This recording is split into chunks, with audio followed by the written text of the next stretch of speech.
Shalom, selamat pagi jemaat yang dikasihi Tuhan. Firman Tuhan pada pagi hari ini tertulis pada kitab Mazmur 34 ayat 9. Begini firman Tuhan. Kecaplah dan lihatlah betapa baiknya Tuhan itu. Berbahagialah orang yang berlindung padanya. Demikian firman Tuhan. Jemaat yang dikasihi Tuhan, di suatu ketika seekor siput sedang berjalan-jalan. Kemudian dia melihat katak-katak berlompatan. Tapi tatapannya begitu sinis terhadap katak ini. Kemudian katak ini bertanya, "Maaf Tuan Siput, mengapa engkau memandang kami begitu sinis? Apakah kami memiliki kesalahan?"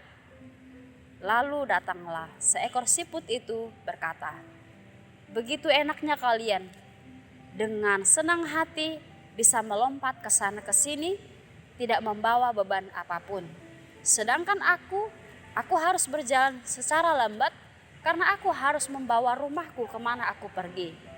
Kemudian katak ini berkata, "Maaf Tuan Siput, jangan melihat kami dari kesenangan kami.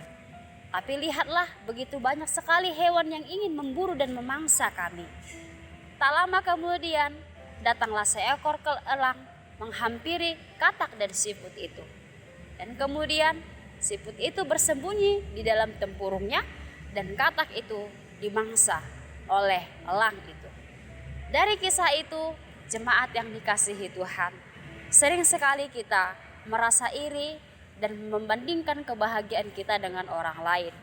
Kita tidak tahu sejauh apa doanya, sepanjang apa doa dan permohonannya kepada Tuhan, sehingga ia boleh mengecap dan merasakan kebaikan Tuhan. Begitu juga dalam firman Tuhan pada saat ini, bahwa dikatakan di sini pada saat itu Daud sedang diburu oleh Saul karena Saul tidak menyukai Daud. Maka Saul menginginkan nyawa Daud agar ia mati terbunuh. Kemudian berlarilah ia ke Filistin. Sampai di Filistin ia bertemu dengan Raja Filistin.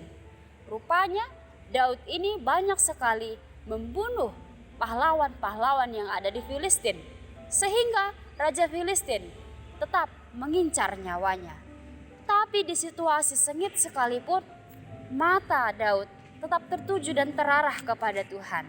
Dia mengingat kebaikan-kebaikan Tuhan. Sekalipun orang-orang dan raja-raja menginginkan nyawanya, menginginkan kematiannya, tapi dia masih mengingat kebaikan-kebaikan Tuhan di masa-masa lalu.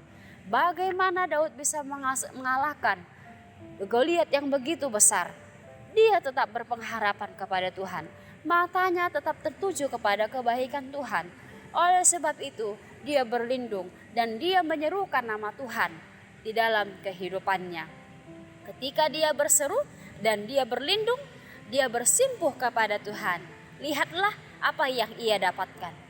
Ia dilindungi oleh Tuhan, ia diberkati oleh Tuhan. Nyawanya tidak dibiarkan mati sia-sia, tapi musuh-musuhnya itu habis binasa oleh karena orang-orang yang tidak menyukainya. Itulah perbuatan Tuhan, itulah perlindungan Tuhan kepada orang-orang yang selalu menanti-nantikan Tuhan. Jadi bagaimanapun situasi hidupmu pada saat ini, kesulitan yang menghampiri dan menghimpitmu, bahkan sekalipun penyakit yang ada di tubuhmu membuat engkau merasa putus asa, kecap dan lihatlah perbuatan Tuhan itu. Berlindunglah padanya, berserulah kepadanya, karena ia akan memberitahukan segala jalan-jalannya kepadamu. Ia akan menunjukkan segala kebaikannya kepadamu. Oleh sebab itu jemaat yang dikasihi Tuhan, mari kita memohon dan meminta perlindungannya, supaya hari ini, besok, dan selama-lamanya engkau akan diberikan dan diberkati oleh Tuhan, oleh berkat-berkat yang tidak ada habisnya, yang selalu baru. Terima kasih, Tuhan Yesus memberkati. Shalom.